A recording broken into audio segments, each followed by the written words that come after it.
Welcome to Insights of All Trades podcast with Nick and Cole. This is where we talk with people we meet along our journeys through medicine, military service, sports, education, and beyond. We hope you enjoy. All right, we're rolling. Welcome everyone back to the Insights of All Trades podcast. My friend Billy Poray and I, who I'll delay his more formal introduction here after our intro. We just had a heck of a time finding somewhere on campus to get a podcast in. Yeah, we walked from my apartment to the building where there's like the cafeteria and whatnot on campus. And we realized that I didn't have my swipe. Also, we realized we didn't have masks. No, yeah, we turned around once. We did bad. But anyway, here we are. We're back. I don't know what episode we're on. I'm a bad co-host. Nick is better. Nick is not here. He's in like a surgical rotation right now, so he's doing more important things than Billy and I are doing with our time. And here we are. This big science guy. He's doing science stuff. Thank God. Thank God he's saving the world. Good guy. Yeah. So anyway, we are brought to you by Riggin It Gear. I'm ripping my Rig shirt, fresh out of wherever Jacob Younger got this from, I'm not sure. And I'm sure we'll circle back to this in many different ways, but we have a Riggin It Gear sponsored athlete with us. Very proud. Yeah, Younger, I know you're watching.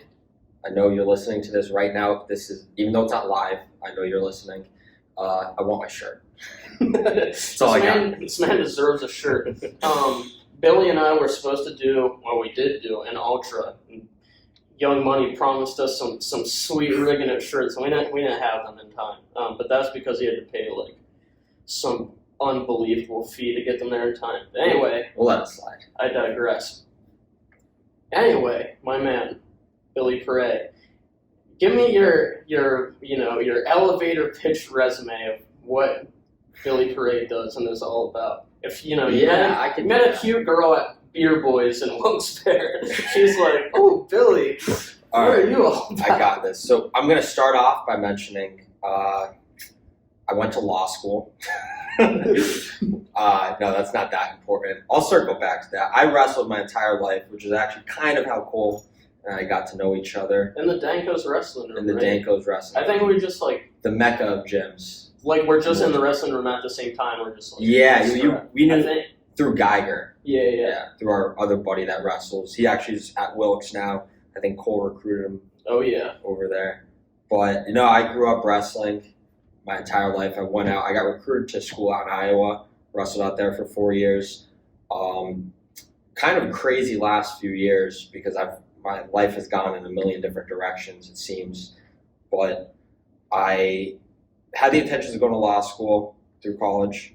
I also wanted to be a Marine Corps officer, so I was going to be, it's called a JAG officer, Judge Advocate General. So I signed a contract my senior year to do that and got accepted to LSU Law School, was all set, tore my ACL my senior year of wrestling, and my contract pretty much got ripped up. But I still was going to law school, so that was cool. I want to bookmark the ACL tear, but okay. Yeah. Okay. At this point, the girl at Beer Boys is like, "Whoa, you went to law school?" Yes, that's my big pitch. Is I got accepted to an SEC law school. It's pretty cool. Baton Rouge, cool place. And from there, the conversation might go kind of any number of ways. And the big question is, oh, well, why are you here in Wilkes-Barre? But no, law school wasn't for me. I was there for about a semester. Took a job out in Milwaukee near where I went to school, and after a year, that wasn't what I wanted to do, and I just kind of knew it. So I moved back home to, we'll say, find myself and work really hard, just working out and grinding. Decided I wanted to go back into the military route. So I'm going back to be an officer, not a JAG, but just normal officer in the military in the Marine Corps. And so that's probably where I'd leave off. I actually contract and swear in on Tuesday. I report June 8th to Quantico, Virginia, and yeah, so that's my selling pitch. Is like, hey, do you like guys in the military? Do you like guys that did a semester of law school? Do you like guys that have contracted twice with the Marine Corps and left law school after a semester? So this puts us in a place where you've been working like a maniac for. I guess you could give your own reasons for why you want to work like a maniac. But I feel like what made us good buddies quick was that You are a David Goggins-esque person. I don't know how else to sum up. Like when I describe you to home friends, I don't know if I told you this, but when I describe you to like my friends from home, I'm like, do you know David Goggins? Like Billy's kind of like a white David Goggins. And not like, okay, so David Goggins is like this extreme. He's what like kind of I aspire to be.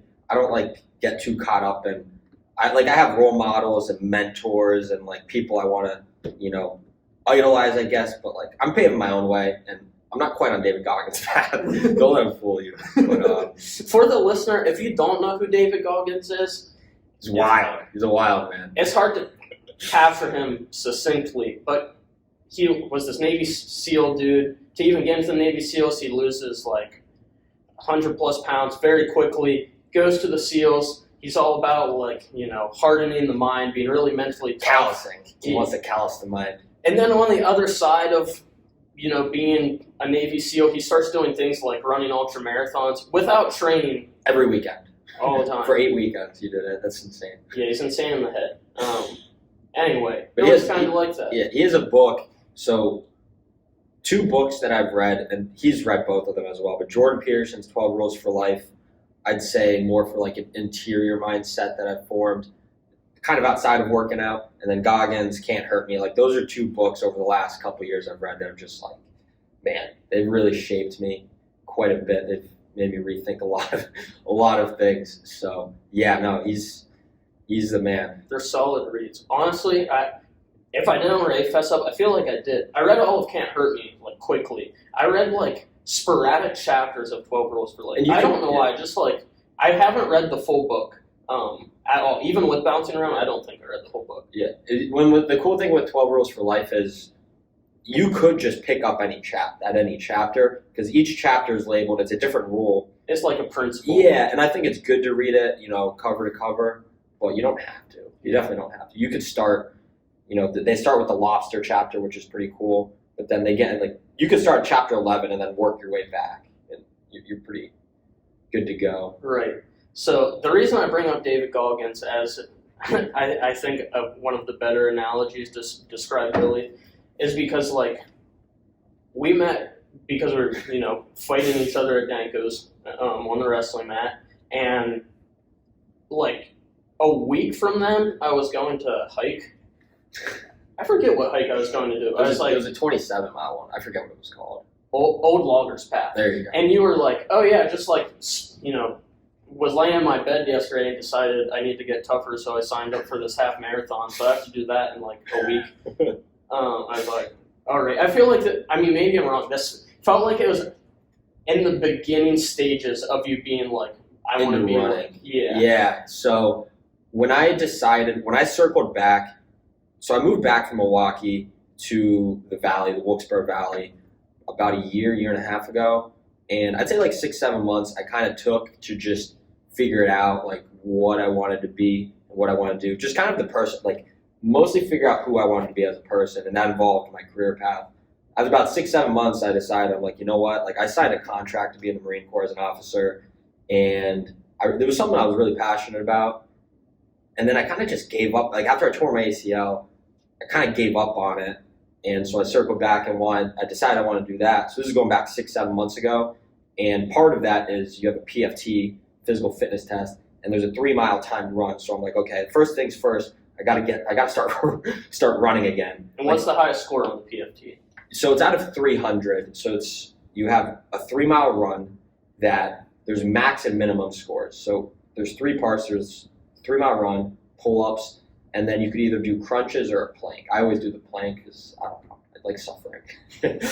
But so the minimum run, so 3 miles in 24 minutes, which very doable, but you don't want to. Oh, okay. That's like minimal expectations. Yes, minimal expectations. To even get into the Marine Corps, you need to be able to do that as an officer. I don't know what it is on the enlisted side. I think you just go to boot camp and they kind of just whip you into shape there. Right. But obviously, you're going to go for whoever the highest score is. Yes. So I wanted to get to a 3 mile in 18 minutes, a 6-minute mile pace, which for your cross-country runner, they can freaking do that in a second. For me, I'd never really competitively ran or used running as anything other than cutting weight. Right. And so I decided to get into running, and it started off just running a couple miles, doing some sprints, and then I still wasn't getting the results I wanted, and so I just signed up for half a marathon. I wanted to sign up for a full marathon, but one of my friends talked me out of it because, like, dude, like, you haven't run more than 3 or 4 miles, you're gonna hurt yourself. And I thought about it, and like the tough part of me is like, dude, just do it, like, just do it. And then I thought about it, like, you know what, I have goals, and I really want to. I don't want to get injured again and have this not work out. So I'm like, I'll sign up for a half marathon. It was kind of a compromise. So yeah, I signed up for a half marathon, and then I guess that's what he was referencing when we were talking about when we met at Dankles. I'm like, yeah, just sign up for a half marathon. And so you gutted that out. I think I don't know what pace you did it at. I did it at a 7:45 pace. Without training. Without any training. Just gutted it out. Then the next weekend we smashed like a 27-mile day, and then not long after that we did the 57-mile day on the Batona Trail. So that was an experience in and of itself. I don't know if there was any other hikes that we did, and then I think those were the only 2 we did. And our most recent feat, I guess, was I certainly didn't talk about this on the podcast yet. Talked about the Batona a little bit. Was the ultra marathon we ran. So for both of us, actually, for when you were just talking about like the feats we did, I completely forgot about the ultra.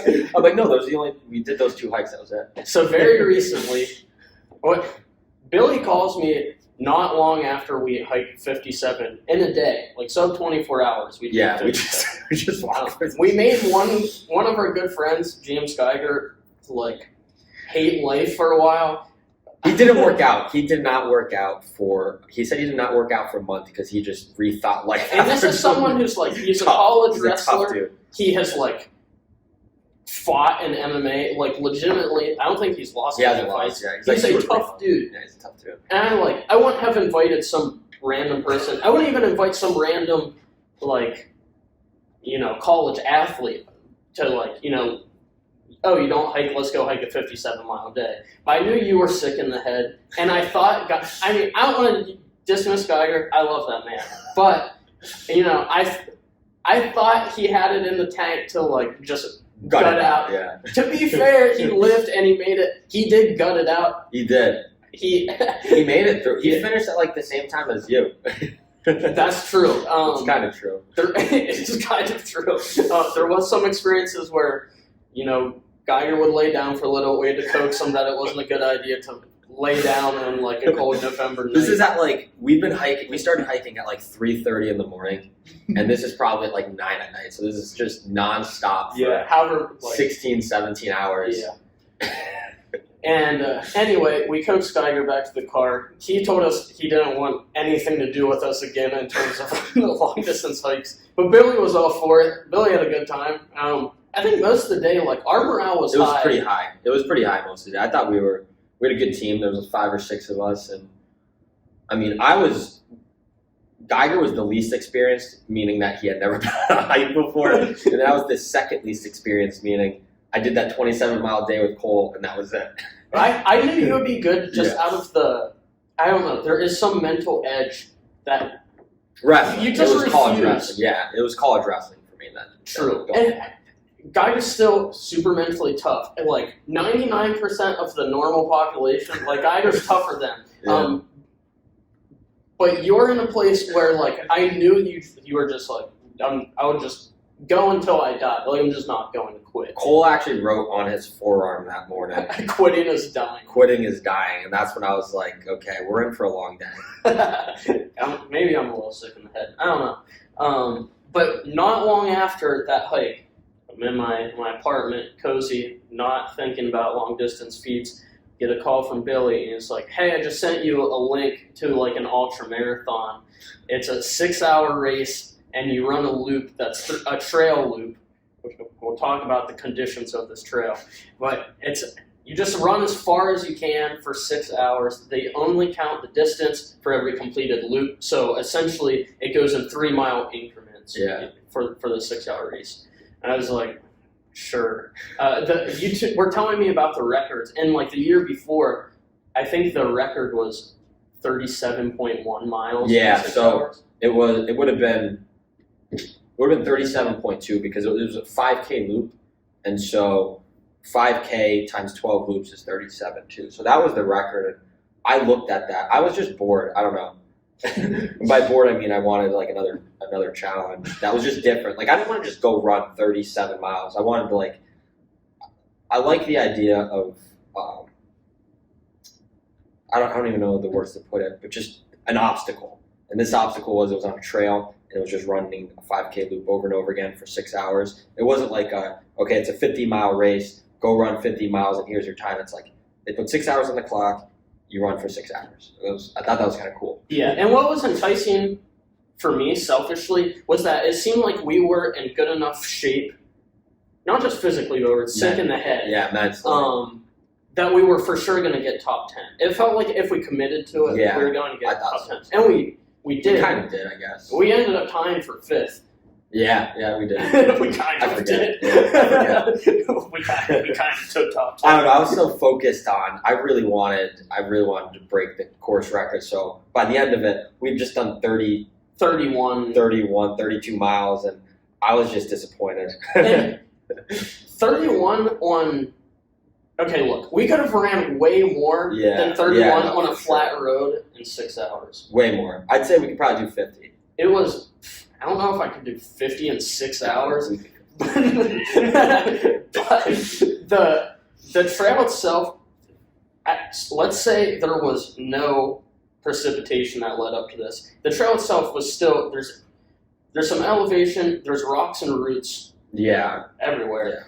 But then what was the worst part by far is there was so much mud, it was unbelievable.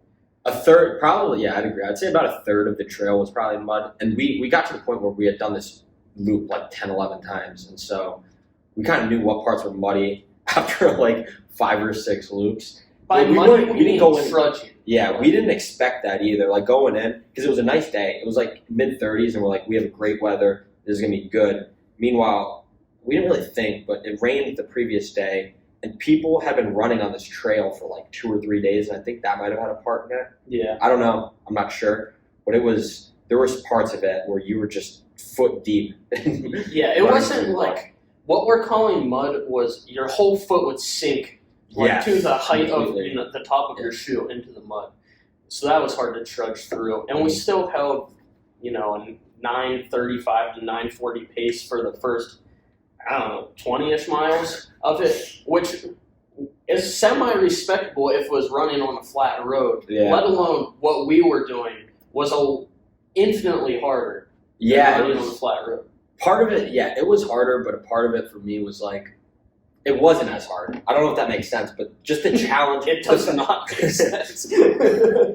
No, hear me out. So if I were to run on flat ground for 40, 50, 30, whatever, how many miles, it gets kind of boring. Like the fact that it was like an obstacle, it kept my mind working, and I always had to be like laser sharp because if at any point you took a bad step, like you could tear something in your knee.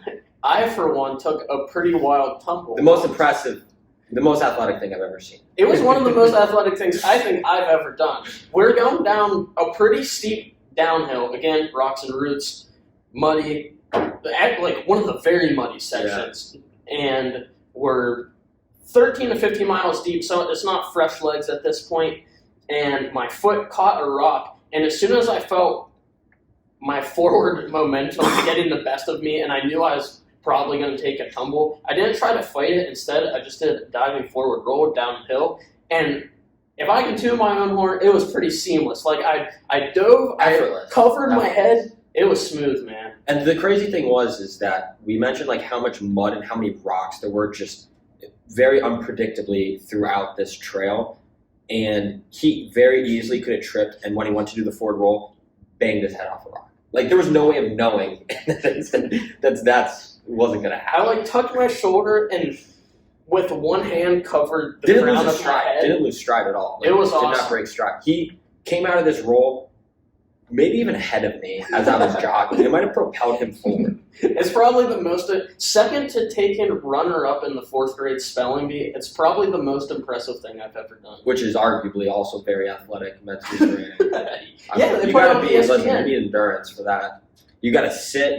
They make you stand, go back and sit. It's all this. It's like church: kneeling, sitting, standing. Yeah, and on top of that, we ran out of the 4th grade words because me and my good friend Tanner Zimmerman, who I hope to be a future guest on this podcast, we ran out of the 4th grade word bank. So we were pulling a marathon of a spelling bee up there. We went on to the 5th grade words. It's kind of a big deal. Yeah. No big deal.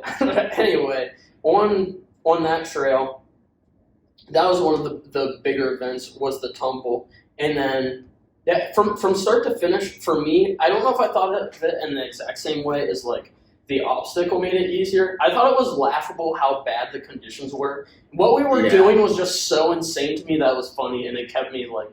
It was so unexpected too. Like I seriously, I knew it was going to be a hard day. Like obviously, we were going to be running for 6 straight hours. Yeah. And I knew there was some elevation, but like I didn't expect it to be that bad.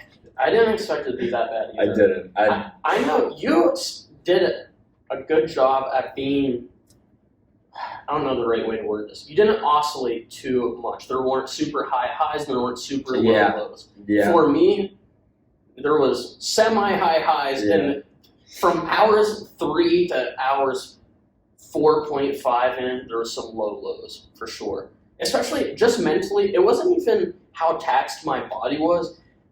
The fact at 3 hours, it just felt like I was out there for so long. I was like, wow, I have to do the same amount that I just did. I think I remember looking at I don't know if I had my Garmin on or what. Or if you had a watch on, I don't know what it was. Yeah, and it was like 3 hours and 15 minutes deep, and I was like, there's no way. I think I avoided looking at it for a while, and I was expecting it to be closer to like 4 hours maybe. It's like, dang, this is pretty rough. Yeah, well, honestly, I couldn't really. I do think I did a good job of like staying consistent with my emotions. Like I wasn't really getting high or low. Even when time started feeling like, man, I feel good right now. I'm like, no, I'm gonna stay at the same pace. I'm not gonna speed up just because I feel good. Because guess what? In 20 minutes, I'm not gonna feel so good. Yeah. So I tried staying consistent. I honestly, for the most part, I thought you did too. I think I felt consistent. I couldn't tell. I wasn't in a dark place where I was like, we were joking around a lot. Yeah, we were laughing, listening to music, joking around. Listening to some Kesha, Cardi B, Nicki Minaj. Kesha could get you through anything, man. She can. When We Are Who We Are comes on, it's like, all right. For me, it's TikTok, but We Are Who We Are. That song, as the kids say, slaps. Tis a goodie. I think it slaps. I'd say some other events, just like strategy-wise. I don't know if I'd call it an event, but strategy-wise, I don't know if I'd say what worked well because we don't really have other ultras to compare to yet. We ran the whole trail, like the whole time, of just running, and then there was a very steep uphill where we were like, will our time get better if we start just hiking this instead of trying to run up this hill? And I don't know if it necessarily got better from baseline, but it probably prevented a sharp drop-off. Yeah, I don't know how many loops in we were. We were probably like 4 loops in maybe. And so, what was that, like 12, 13 miles in, where we just ran straight for 12, 13 miles on this trail. I don't remember how much time in that was, but there was this one steep incline. There were a few steep inclines. Maybe like a 75 to 100 yard steep incline. Yeah, and it was like, it was taking a toll. Like, I could notice every time we run that, like, my legs would get super tired, and we'd slow down after that. Yeah. And eventually we'd pick back up when there was declines. But that incline in particular, like, I think we did a good job. We just speed hiked that. Yeah. Maybe 4 loops in, something like that.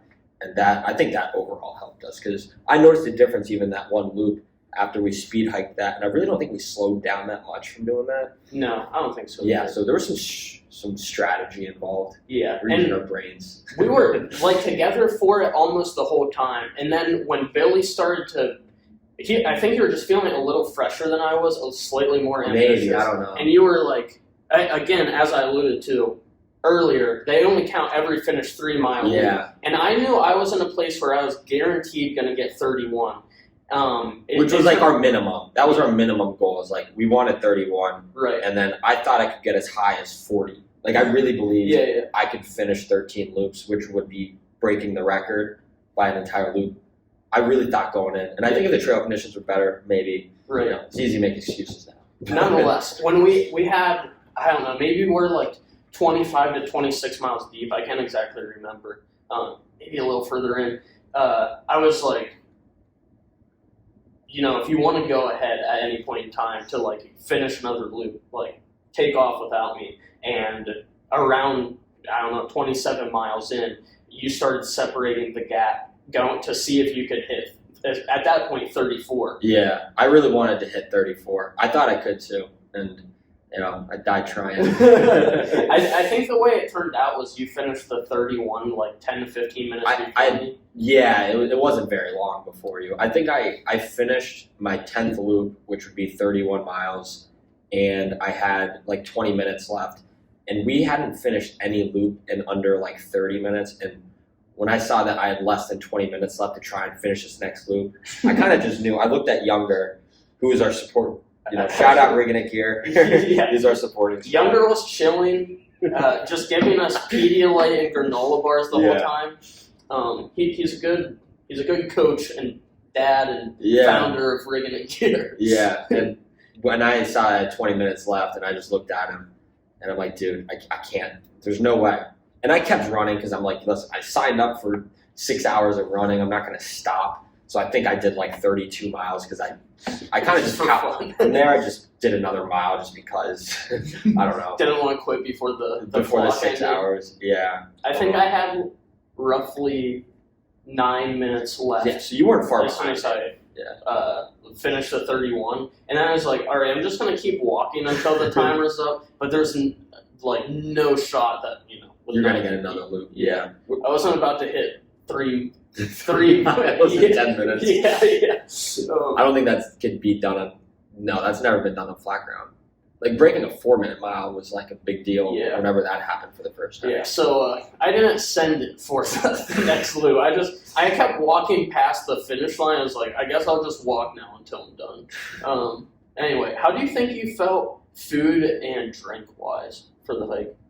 I actually barely ate the entire hike, the entire thing. Like I had a couple granola bars, so after every loop, Younger was there to meet us after every loop, and so we would run to this set location where there was a parking lot, and Younger would bring us out Pedialyte, water, granola bar, like everything we brought. And for the first couple loops, like I was drinking a lot of Pedialyte because I sweat a lot. You slammed through it. Yeah, I sweat a lot, and so I like to really try and keep my hydration up more than anything. And the first couple loops, like I had like a granola bar each loop, and then after like 2 or 3, I just wasn't hungry. It felt like I was force feeding myself if I was putting food in me.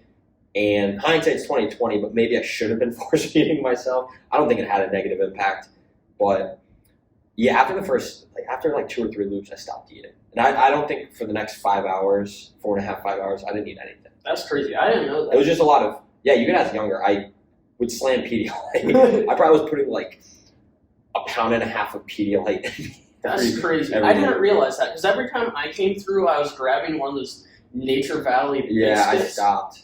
Dang. Yeah. Actually, Younger, by the end of it, like half of my box, we bought boxes of like 30 granola bars. Yeah. Half of my box was gone, and I only ate like 2 or 3. Younger's like, dude, they were really good. Younger was snacking on my Doritos as well. Yeah. I didn't need it. I should have ate more Doritos. Darn it. My thought being that's very salty, and I wanted something to help retain my. That actually, that reminds me. So after my 9th loop, so after 27 miles, 27 point whatever, I don't know what it would have been. Not a big math guy. But I just didn't want the granola bars, and I felt like I think I started cramping or something. And I was out of Pedialyte, and Younger did actually say, he's like, yo, we got Doritos. Like, Cole brought Doritos. So I actually did eat a bunch of Doritos after like my second to last loop, or after my second to last loop, I ate a bunch of Doritos, and that got me through the last one. Because at that point, I had already like separated myself from you. Yeah. Because you decided that you were gonna hike, like power hike, and I was still feeling ambitious. I'm like, no, I'm gonna keep running. Yeah. What actually ended up happening? So I think I was right around. I felt crappy 20s. Going into that last loop too. Really, really bad, and that's why I ate all those Doritos. Because I'm like, dude, I I'm like, I know I still got an hour left, and I really wanted to try and hit 2 more loops in that hour, but it took me 40 minutes to do that loop, which was the slowest one. Right when we split up, I was like, hey, I know I can like guarantee seal 31. I think I'm going to like speed hike one, and then I walked like 200 yards. I was like, dude, you can at least run the flats. And that just turned into me like slow trotting. And I was still like, when there was ascents, I was still like just hiking. Yeah.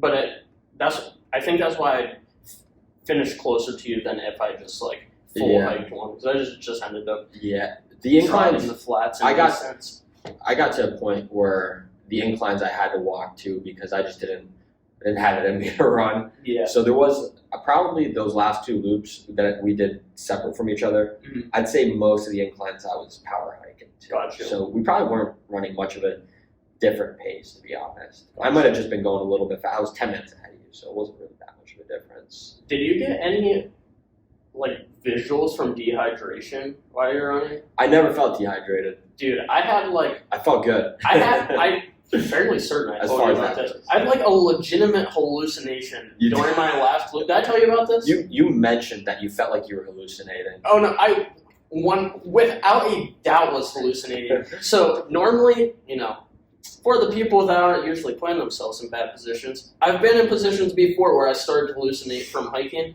but in a where it wasn't tangible objects. It was just when I would look straight ahead, if I wasn't moving, there would be a waviness to whatever I was looking at, and it felt like things weren't sitting still. In this circumstance, I already was experiencing that waviness. I was like, crap, I knew I was dehydrated.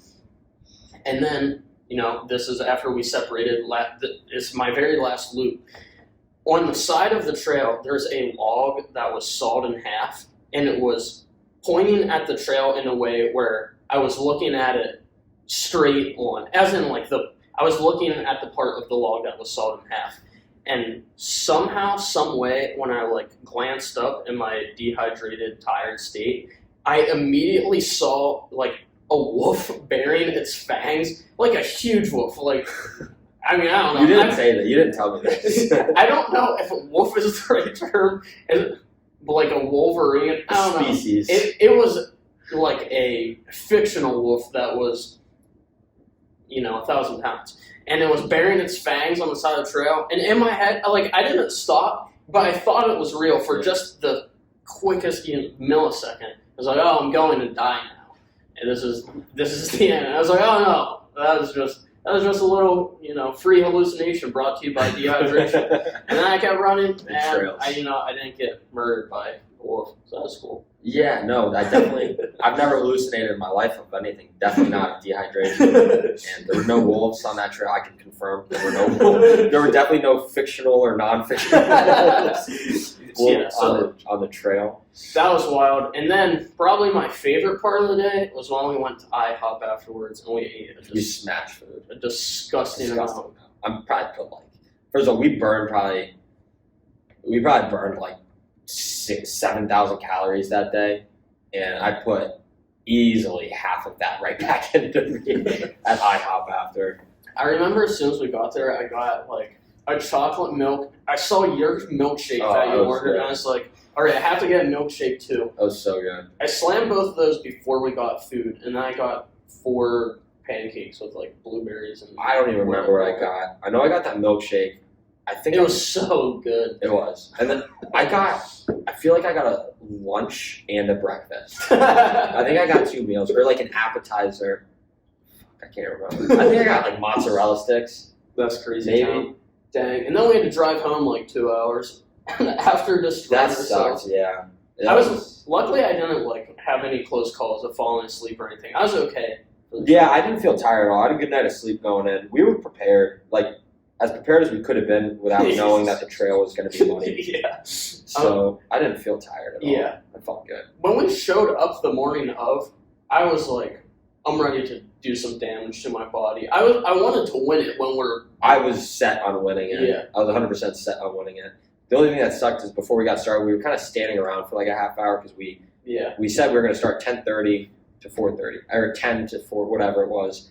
And so we were kind of waiting. I thought the Goldilocks zone was 10:30 to 10:45 because that would be the latest start time we could have and finish while there was still sun. I think we kind of hit that zone. Yeah, no, we definitely did. We just got there early. We got there early, and it was like 30 degrees out maybe, and so we were kind of just standing around in the cold for a bit, and I was kind of antsy to just get going. Yeah. Like, we might have left a few minutes early. I can't remember. We might have. I can't remember either. I was cold though, and I'm like, I'll warm up as soon as we get going.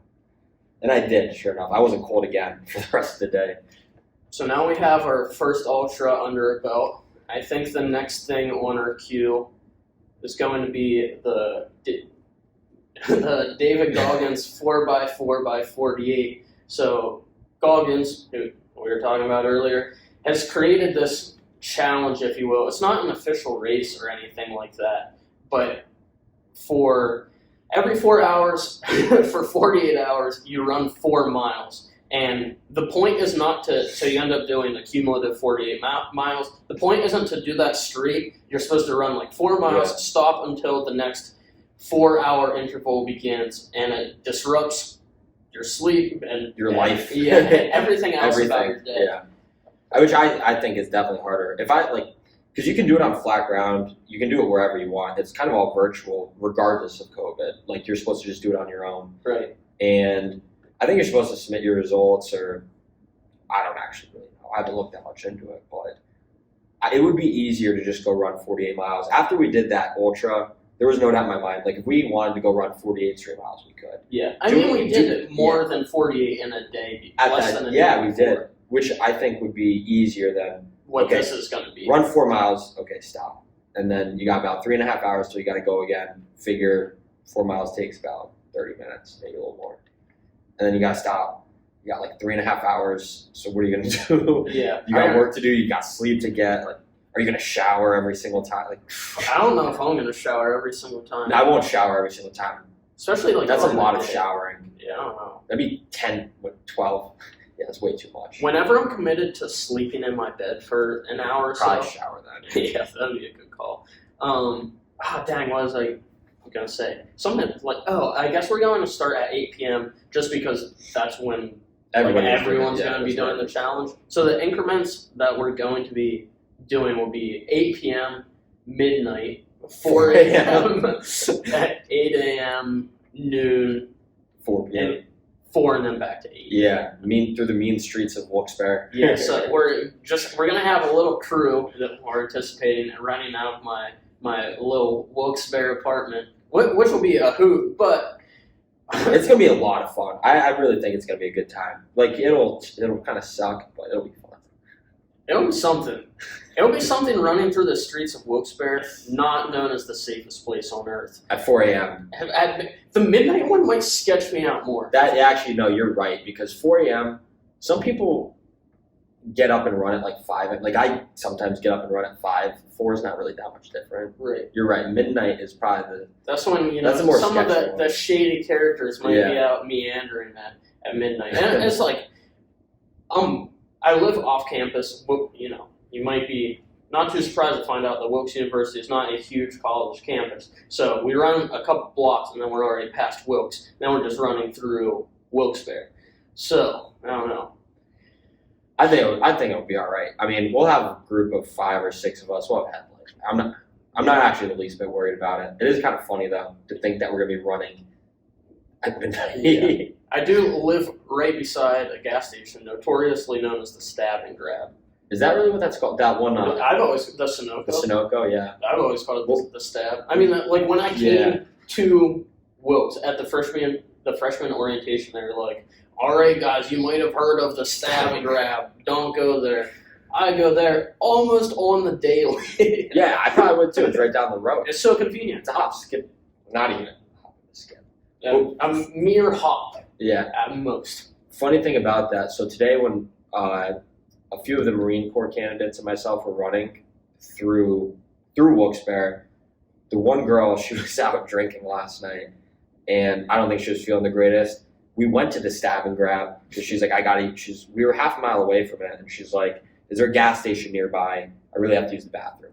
And I said, yeah, there's one right on the route we're actually going to take. So we go in, and I don't know if they don't have bathroom there, or I can't imagine they do. yeah, so they didn't have a bathroom, and she comes out, and we have like 3.5 miles left to go, and she's like, I'm not gonna make it. Luckily, we were right next to Cole's, so this is this morning, and I hit Cole up, and I just asked, hey, like, kind of got a friend that's in a bit of a rough spot right now. Like, why don't we come by and she can use the bathroom? And so that was a funny stab and grab story. And in the meantime, while your friend was in the bathroom, I destroyed Billy in a game of 5 in ping pong. Yeah, which is kind of odd, 'cause usually in a game to 5, I think that's where I would excel. usually when we play, the first like few points, like I usually actually get kind of a lead up to like at most 6 or 7 points, and then he kind of runs away with that. But then I know that there's a back end to it. Yeah. There's like a tempo to be that you can kind of like mess with. But if you know you're playing a 5, you have to play conservative. Yeah, we also didn't get a warm up in though. We just kind of went. True. I had just run 5.5 miles. That's fair. I was mid leg workout, but to be fair, my leg workout was like a body weight leg workout. I went straight from run to body weight leg workout. Nonetheless, I was mid workout, so I wasn't like fresh. He also has a ping pong table just in the middle of his living room. Some people don't know this about me, but I'm like, if there was a ping pong masters, or if there was mastery just before you got to like, you know, the Olympic level. I'm not on the professional level, but the lay people of ping pong. Yeah, I'd agree with that. As far as I think I'm in average, the top tier. Yeah, he just has a ping pong table chilling in the middle of his living room. I haven't played ping pong in, I don't know, probably a year. Although, like, I've been playing recently with him in his living room. But again, there's just a ping pong table right in the living room. I've got some reps in on that ping pong table. Yeah, definitely more than me. So we got the 4x4 by 48 coming up, and then you just brought up doing what did you say? Someone just messaged you recently about doing? Yeah, no, just a couple minutes before we started the podcast, one of my friends, I guess, in our we have a candidate of Marines, a candidate. We have a pool of Marine Corps candidates. We're based out of Reading, Pennsylvania, and it kind of covers this, however far grid. There's 4 stations in total in Pennsylvania, so our station covers 1/4 of Pennsylvania. There's one, I think, in Pittsburgh, Philly, State College, and we have like a group message where we get all of our information. We can talk amongst each other if there's anything we need. One of the candidates just messaged us. Oddly enough, he's like, there's this Coast Guard marathon or half marathon, and he just sent us a message, and he's like, yeah, it's like this March 6th weekend or whatever. And I messaged him. It's like, hey, I can't do it. I'm actually doing the 4x4 by 48 Goggins run that weekend. But you guys have fun with your 13 miles, only 13 miles. And then I read, he ended up saying, he's like, actually, you could do it at any point through March, so you're good. So bang out another half marathon. Might as well. That doesn't even, like today I ran 9 miles, half marathon. But if I'm going to do a half marathon, I'm going to be competitive about it. So for instance, today, my 9-mile run, I did at like an 8:10 pace. The previous half marathon I did where I wasn't training, I did at a 7:45 pace. And that was like, that was chugging along. That was out in Gettysburg. So for this half marathon, I've kind of been training quite a bit now. So it'll be fun to see what kind of pace I can hold for that. Gotcha. Do you think your shin splints will be in remission by then? No, they were actually a lot better. I started actually taking care of them. This is a surprise for me at least. Yeah, so I have my my board PFT for the Marine Corps coming up March. The morning that will start the 4x4 by 48, Billy's going to do his physical fitness test, and then we'll run 48 miles after that. Yeah, so it's called my board PFT. So I'm up for the selection board for the June class, which I'm pretty much guaranteed to get into based off of my current scores and everything. Like my recruiter has assured me, he's like, I'm more confident that you will get selected for June than anyone else. And so I'm swearing in this week and, going to be set to go. But you still have to do, as a formality, he needs numbers to put in for my board PFT. So I set my board PFT up to be the morning of the day that we start the 4x4 by 48.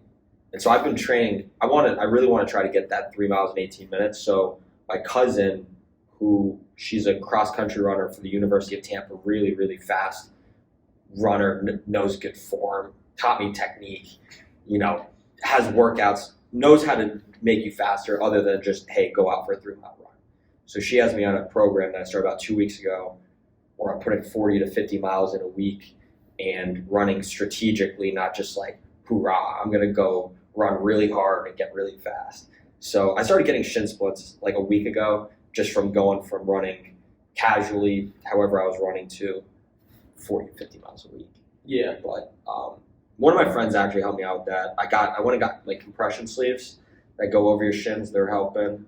I roll out a couple times a day. I'm icing my shins. Stretching is actually important, apparently. I started stretching more. And seriously, like today I ran 9 miles. They felt fine.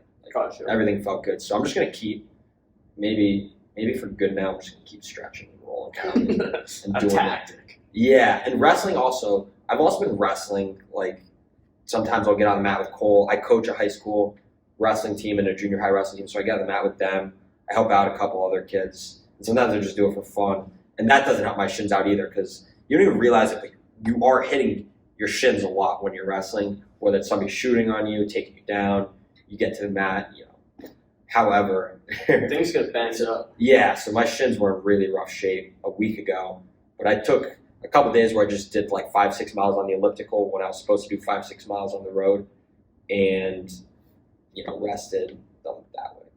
Rested. Yeah, wrestling has a way of finding whatever ailments you have, no matter how large or small, and exploiting Seriously. it. It's a bad I was so lucky my entire wrestling career too. I never had a serious injury. So through high school, I never missed a match. Through junior high, I never missed a match. Elementary, for every team I've ever been on, I never missed a match or a tournament. And then through college, the same exact deal. I don't think I ever missed a match or a tournament that I could think of. And then my very last career tournament at my regional, when I was trying to qualify for NCAAs, tear my ACL. It's so fitting. But Billy did wrestle through it as he does. Goggins-esque. So you tore it early on in the tournament. Yeah. Proceeded to wrestle several. Did you get any wins while you tore it, after you tore it? Yeah, so I'm trying to remember. So I won my first match at regionals. It was a bracket of 20 kids, and the top 3 go to nationals.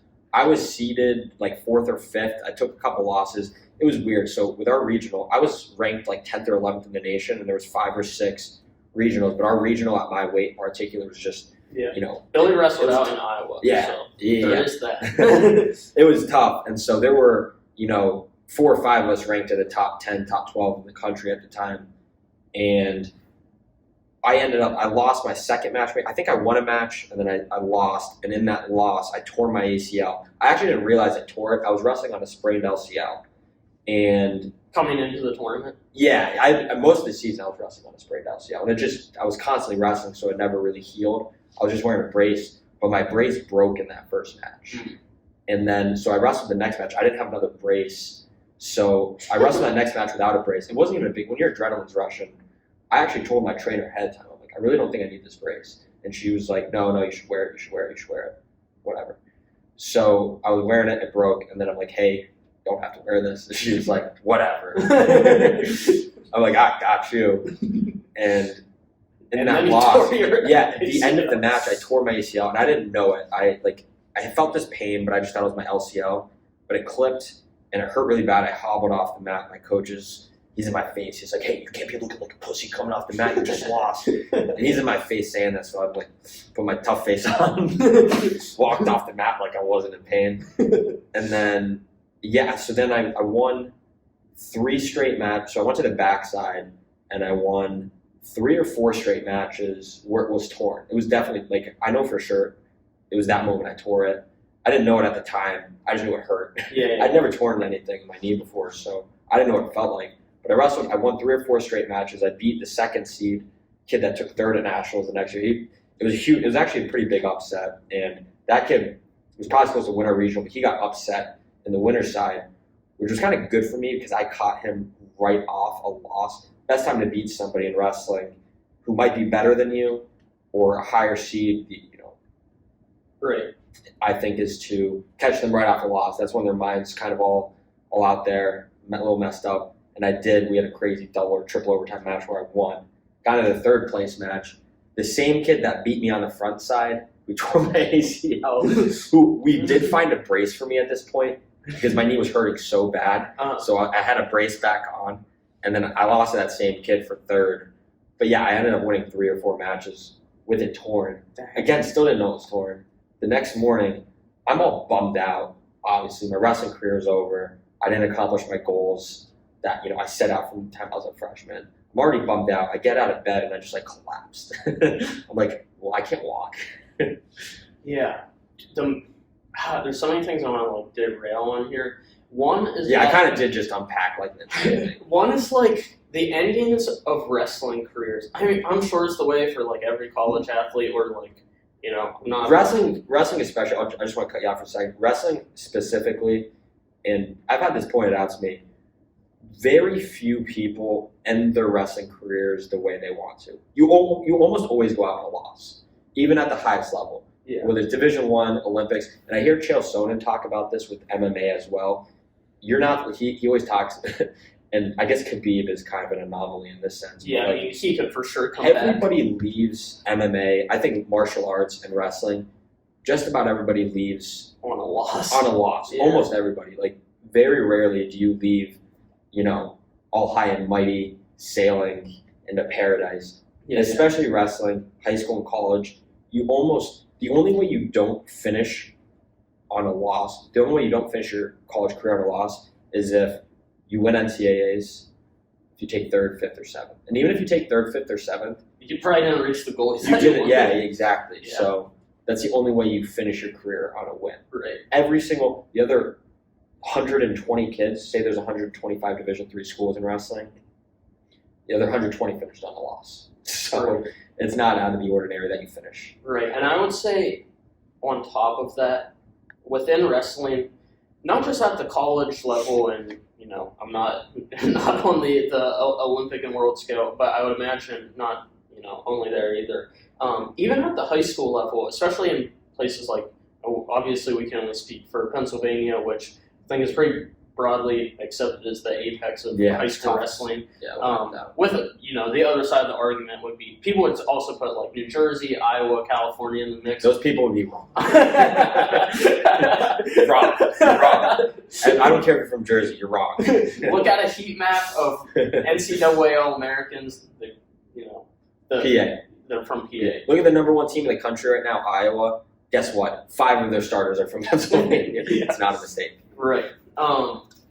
Anyway, the point I was getting at was even at the high school level and above, there's a culture within wrestling, I think, unlike any other sport, even in other combat sports like jiu-jitsu and MMA or like different types of striking like boxing, Muay Thai, etc. I don't know if any other community, like within the athletes themselves, romanticize hard work and grit and toughness the way that wrestlers do. Yeah. And because of that, you get so invested into the goals that you put in because it's like on the other side of like so much just sweat and blood and tears. It's like cliche, for years but on it's true. end. It's true. It is. It becomes your identity. It really does. It becomes a part of your identity. You don't want it to like over. And I wish I could go advise myself 4 years ago, but you don't want it to like overwhelm your identity because you are a person outside of wrestling. I agree. And a lot of top level wrestlers that you actually hear talk about, especially the Penn State wrestlers. Yeah. But you do. It becomes a part of your identity. And so I was like, for instance, I'm not a really like overly emotional person. On that run, for instance, I'm really good about keeping my emotions in check. And I've been to funerals. Don't get me wrong, like I'm not a sociopath. I get sad, but like at funerals, I'm not the person that's crying there. After I lost that last match, man, I broke down. I just started crying. Like I broke down more times in wrestling than anything else. It's not even close. Yeah, like you get right. so tied to what you're putting, like all that effort into. Again, I don't like. I want to say that I don't want to be dismissive of other sports, but in a way, I guess I am. I'll dismiss them. I guess I just can't imagine, because it's not just the practice; it's the cutting weight. It's like we've played other sports too. Yeah, so it's not like we don't have the experience with others. We played soccer, both of us. I played baseball. I've messed around with some other things. It's not that you're not the same. I'm sorry. You're just not. Good luck trying, but you're not.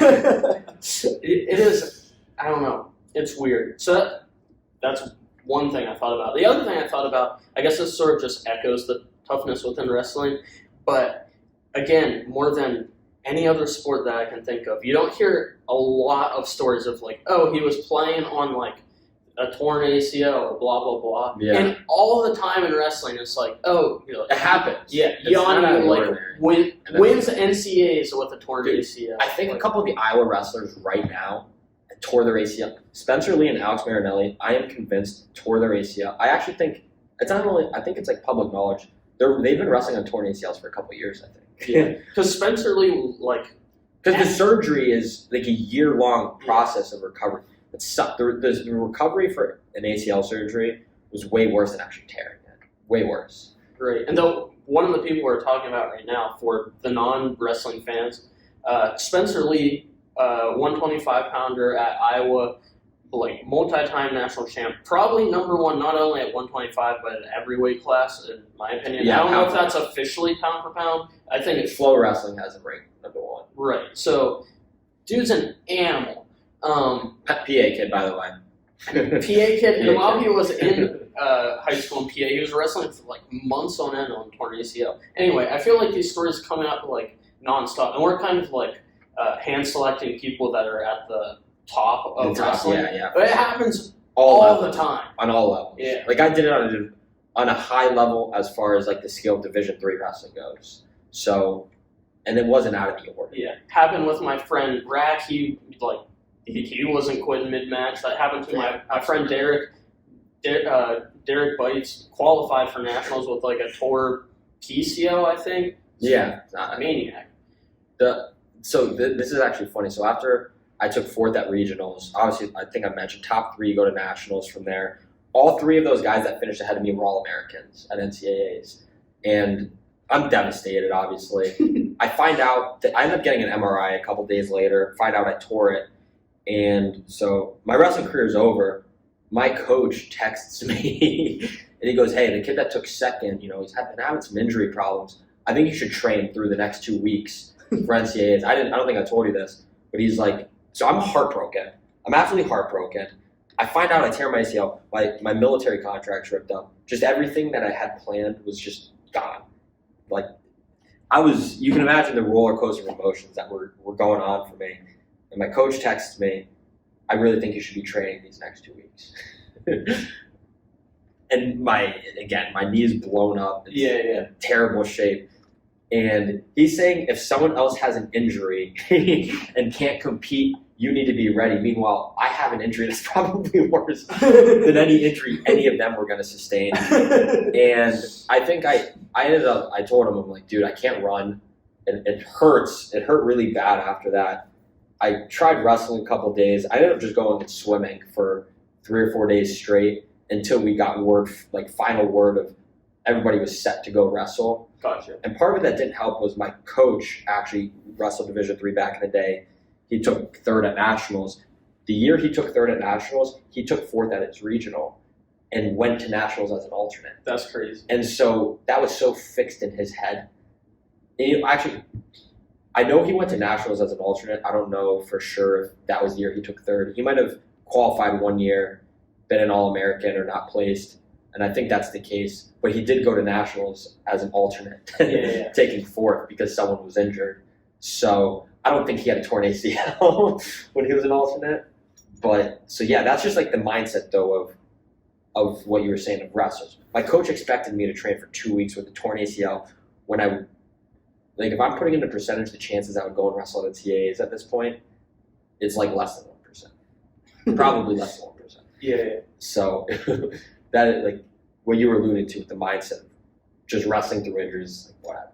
Right, and I think about that when I'm doing anything that's not wrestling, not necessarily the injury part, but just that, like when we're like running an ultra or I'm doing anything like that, I always just compare it to wrestling, and like I've been in like the worst of scenarios mentally. I don't know, a bad 7-minute wrestling match, not even the wrestling matches. What happens in a college wrestling room or a high-level high school wrestling room? You're just getting your ego beaten to death every day. Yeah, every single day. It's like you're going through deep waters every single day, without exception. Right. So I guess I don't know if there's a way you can, put this into one or two principles. I'm not sure, but when you have that compilation of experiences, and like what we're doing now with crazy runs and whatnot, it's I guess I have my own answer. I don't know exactly what yours is, but someone's like legitimately curious, and they're like, okay, why? Like, what is the value of just beating yourself into a pulp regularly, and what's the value of pushing through injuries when it seems like you could only make it worse? Yeah. I don't know if we've talked about this specifically. I feel like we've talked about it a lot because we've had a lot of time together on long hikes and long runs. I mean, there's a few things. So first and foremost, I guess, the obvious one is like, okay, I'm going to the Marine Corps as an officer. Like, I'm signing up to go to war. So I have to be prepared physically for the worst case scenario. So that's one part. But I think like the bigger part, and this could apply to anyone, whether they're an athlete, you could be in business, and I think this applies, is like most of us, especially in the US, we live such comfortable lives. And this is something you'll hear Goggins and all these like elite level athletes, military people especially talk about. It's like we live such simple lives relative to the history of the world and even to other like third world countries. We have so much comfort, and we just don't know how to deal with discomfort. If you look at a lion or an animal or another species, they can literally work out and they can run until they're about to die. And we can't do that. We don't know how to. Like, we've been so... Like, Goggins calls it the governor, like how a car has a governor that, like, you'll shut off at, like, 40%. Exactly. And we don't know how to... other species know how to get to their 100% or their 90%. And I we think don't. it's the lack of cognition that's part of it, probably. Right. But we do have the ability to get past that 40%. What percent am I at? I have no freaking clue. I don't know. Right. I think I'm past that 40%, or I think I've gotten past there. But for instance, say Goggins has unlocked his ability to 80 or 90%, which, I mean, he would even say himself, there's no way he's at 100%. We have so much room. And so the fact that we have lived in just this comfort, the way I think of it for life is that if I can learn how to deal with adversity through working out, it's like the safest way to learn how to deal with adversity, because I was raised in a 2-parent household, had a great family, we were middle class. Like, I just didn't have to deal with a lot of adversity. You hear all these super athletes that come up, and they came from all these like broken households. Like, if you think about basketball, football, like a lot of other sports, even wrestling. And I think a part of that is because these kids learned how to deal with adversity from a young age. Well, I didn't have to do that because and it's not a bad thing. It's like, it's a good thing that I had a good upbringing. When I have kids, I want them to have good upbringing. The one area I know that I could challenge myself and learn how to deal with adversity is working out. It's a fairly safe way of doing it. So if even the military stuff, the wrestling stuff aside, if I take going and doing ultras or going to do really hard hikes and just putting myself in situations that are extremely difficult for no reason other than just trying to better myself, well, guess what? Now, later in life, or even tomorrow in life, when something bad happens with my family, say I'm married, wife dies, like, and I know this is shitty to say, but like, daughter gets cancer, something bad happens. Jordan Peterson talks about this a lot. It's like, be the most responsible person at like your father's funeral, or the most reliable person at your father's funeral. And that's kind of what this is about. It's like, if my father were to die tomorrow, guess what? My mom's gonna be a wreck. My sister's gonna be a wreck. Who's gonna hold it together? Who's gonna be the reliable person? And I think we should all strive, especially men, we should all be striving to be that person. And I really think putting yourself through really challenging things physically because really hard physical challenges, there's no question about it, fucks with you mentally, you know? Right. And so I think, and this isn't a new idea by any chance, like, I'm not claiming that I came up with this idea because I didn't. These are things I read from people who are a lot smarter and a lot tougher than me, and I just agreed with them and I've tried to take them on. And I think that's like, I really expanded on your question probably, but that's how I would answer that. It's like, in the event that I have a family and my wife dies, and somebody needs to put our family together, keep us together, I want to be able to prepare myself for that. And really the only way I can do that, because I never had an experience like that, is like, if I put myself through torture physically and mentally, maybe I'll be better prepared. Or maybe I won't. I don't know. Let's find out. I agree with you.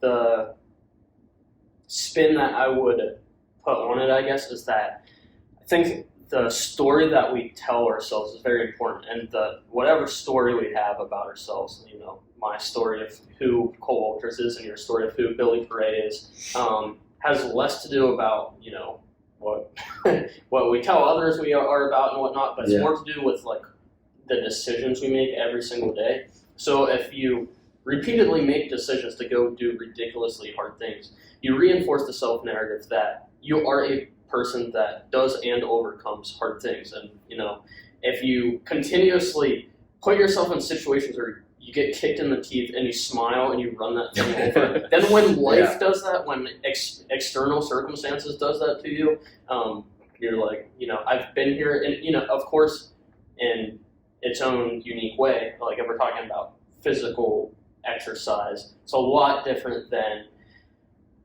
contending with the emotions and whatnot that would come with like a loved one dying, of course. But there's parallels to putting yourself in a dark place regularly, right? Like Courtney DeWalter, in her language, complete animal, ultra runner. She like won there's like the biggest, I think it's the biggest ultra race, the Moab 240. She ran, it's like 238-ish miles through the Moab desert. She's first place overall, beat the second place who was a dude by like 10 hours. She is insane. Anyway, in her language, she would say it's about digging out your pain cave. I don't know if you heard her talk about this. Yeah, I've heard that.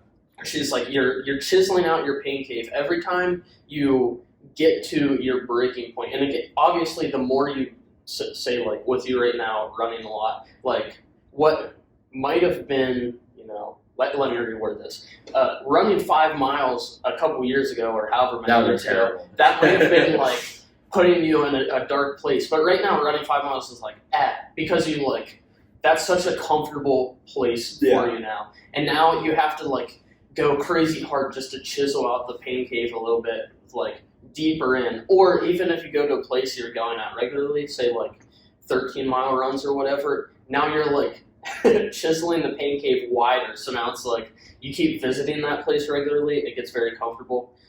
I don't know exactly how I plan on wrapping this back around, but the point is you reinforce that self-narrative that like, oh, this is just what I do. Yeah, no, so that's funny because when we were running that, I agree with everything. You probably put that in a more eloquent way than what I was saying, but I agreed with everything you said.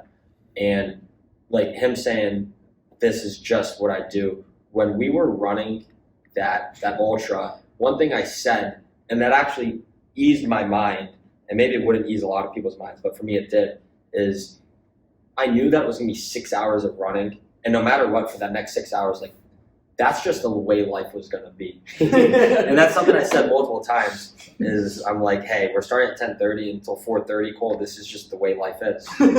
And I actually use that, like, mindset for a lot of things I do, whether, guess what, I'm going to sign a 4-year contract, minimum.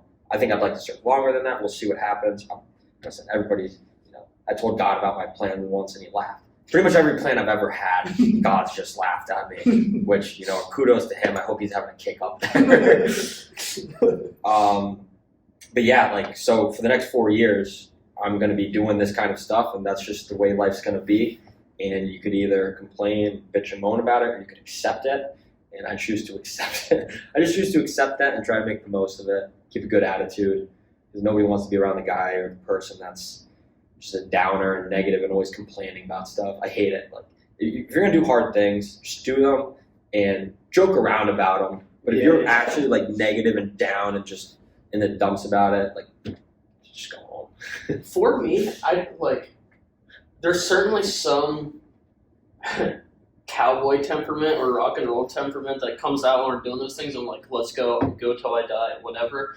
But more often than not, I think of it as it's just a logical thing to do. Like, if complaining doesn't serve me, if it doesn't make the situation better, like, why do I do that? I'm just going to go with the most logical thing. If a problem comes up, rather than complaining about it, I'm going to focus on the solution, and then I'm going to focus on executing that solution. So for me, a lot of the times, it has less to do with... Very analytical. Yeah. It's like, I don't even feel like I'm, trying to be quote-unquote tough. I'm just like... Analytical. It just wouldn't make sense to complain about it. It would be illogical to complain. Yeah. Where many people would be like, oh, you're being irrational by not having emotions in this circumstance. Just have to, be the master of your emotions. Yeah, and the thing is, we definitely think about it in a bit of a different way, but both ways work. We're just different. They're two different personalities. But if you were to do one of these runs with us, it's not to mistake, we are going to complain about what we're doing, but we're going to do it in a joking manner, and it's going to be funny. I think we're just going to laugh. Fun. It does. It keeps it fun. We'll look at the clock and be like, hey, dude, only 4.5 hours to go. There's a hilarity of putting yourself in extremely bad circumstances on our own will. It's not like we're forced to. It's not we're going out of our way. Yeah, it's not like somebody's holding us and waterboarding us, and we're like, "Oh, this is going to be done." We're choosing to do it. So so be it. This is the way life's going to be. All right, I think that gives us a good glimpse into the life of Billy Poray. I'm sure on the other side of marine experiences, we'll be able to have you back on. Yeah, maybe we'll be. I know you, for some insane reason, want to run 100-mile races in the future. Yeah. Sure, my arm might get twisted into it. 24. A couple of my goals, I want to do an Ironman. That's a big thing. I didn't tell you this, but I'm starting swimming training this week. Okay. Because I just have a lot of aspirations. I'd love to be in a special ops unit within the Marine Corps. They have recon, MARSOC. I'd love to do all that. I'd love to go to all the schools, be a combat diver, parachutist. I just want to do everything that's hard. And so I'm going to start, swim training. I want to do an Ironman, which is a marathon, 100-plus miles biking, and a couple miles swimming. So that's a big one I want to do. And I want to run 100 miles in less than 24 hours. I don't know where, I don't know when, but that is one thing I will do. And Cole may just do it with me. I feel like I probably will. Or at least try to do it. It's going to be, that's tough. Because I just think if you go and run 100 miles and you don't have a cap, you need some type of time cap, right? Because you can just spread it out over 5 days. And 20 miles a day for 5 days, don't be wrong, it's not easy, but... We could do that this week. Yeah, we could. If I had to, I could do that this week. It wouldn't be fun, but so I want to put a 24-hour cap on it. It's 100 miles in 24 hours. Plus. Yeah. This is a weird way to put this. Running is not even close to one of the things I enjoy. I hate it. I don't like running. Even within the area of hard stuff we do, I enjoy hiking. The crazy it's more hikes. Fun, yeah. Or wrestling or jiu-jitsu. I don't like running that much. I don't. But I'm better at it in terms of natural talent, I guess you would say. Whatever genetic predispositions go into running, I've always been good at running and bad naturally at a lot of other things. So I feel out of curiosity, I kind of want to see how far I can take it. Yeah. As a side gig, not dedicating my life to running ultras or anything. I'm also not. I just want that to be clear. I have other aspirations, and I like to read and do math. Not really. Not. So yeah, I don't know if I'll do that. You know what I would really like to do? I mean, we don't have to. I'm not hard pressed to put the stamp on the podcast here. You know what else I really want to do is I would really like to through hike the PCT. I don't know much about the hikes. Goes from there's Pacific Crest Trail from the U.S. Mexican border down in New Mexico up to the border of Canada at Washington. It's roughly, I want to say, I might need fact checked on this. I think it's 1,600 miles. I was gonna say it's probably close to a couple thousand miles. It's really far. I want to through hike that. My thought is that, like, I think I talked At about that it. point, you might as well just turn around and come back. Someone, there's been people that yo-yo at that where they just outback it in less than a year. That's crazy town. Yeah, I'm trying to do the math and I can't, but I talked about it as a loose-ended dream before, maybe even on the podcast. That'd be like 15 miles a day, probably, right? But recently, I've been like, I want to pick a date and do it. And I think what I have to do, not what I have to do. You have to set us and think that's everything we've done to this point is like you don't have to change your life in order to do that. You actually have to like make life decisions in order to get that done. Luckily, I'm in a spot where I think I can get the stars to align. Maybe like gut out student loans for a few years, and then through hike, and then go on with the rest of. Hiking's fun. It's a lot more fun. I actually don't like running either. I hate running. Before a hard wrestling practice. Don't get me wrong. Like I wasn't amped up and juiced up to go wrestle, but it was like at least I was doing something fun. I don't think running's fun at all. There's nothing about running that I actually enjoy, other than just like the difficulty of it.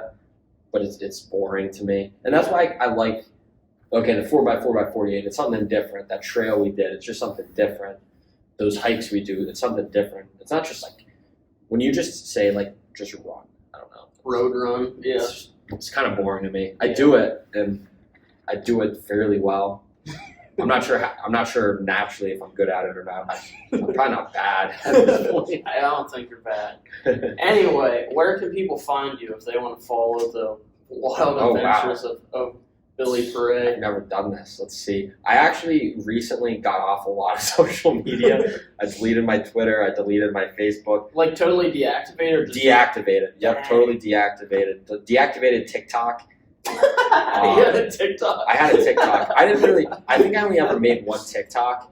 And that's actually part of the reason why I deleted it. I'm dying to know what that was. I'll show you. After this, I'll show you. You could even upload it. No, I'm just kidding. But what happened, I was just spending too much time on social media. I don't think it's a bad thing. I cared about what other people thought too much. I was comparing myself. And it was nonsense. It wasn't good for me. So you're like a human. Yes. Okay. So I deactivated everything besides Instagram. Gotcha. Because Instagram, to me, I have to deal with people's thoughts less. It's kind of just pictures. And I also have friends, because I lived in Louisiana, I lived in Wisconsin, I lived in Iowa, that I still like to keep up with. And guess what? Like in a few months, I'm going to be I'm going to be going to Virginia. Who knows what they'll have me. So I like to keep in touch somewhat with people. So at Ballin, BALLIN _Bill. You can find me on Instagram. Ballin Bill. Yeah, that's kind of a funny thing, but yeah, everything else I did a social media cleanse on everything else. So you can only find me on Instagram, nowhere else. Sorry. Go hunt down Ballin Bill, or you can find him on the Riggin It Gear Instagram page. That too. It's all the Riggin It Gear, man. He's hustling. All right. He's taking care of us on our ultras. He's got sweet shirts. You see that? Look at that. And be on the lookout. Younger, I know you're still listening. I want my shirt. Get this man a shirt and give Younger a follow. I don't want to unveil Younger's plans for him, but I know he has a lot of stuff in the making. Big things coming for Younger and Riggin It. So please give that man a follow. All right, we're leaving. Thank you, everyone, for listening. Till next time. Adios. All right, everyone. Thank you all for tuning in. Please track us down on social media. Our Facebook is Insights of All Trades. Our Instagram is @InsightsOfAllTrades. Our Twitter is @IOAT Podcast. And you can find us on Gmail. It is insightsofalltrades@gmail.com. So please just send us in your insights. It would mean a lot to us and a lot to everyone else. Meaning, send in any tips or tricks you've learned through your trade or your passion that you think everyone would benefit from knowing. So until next time, adios.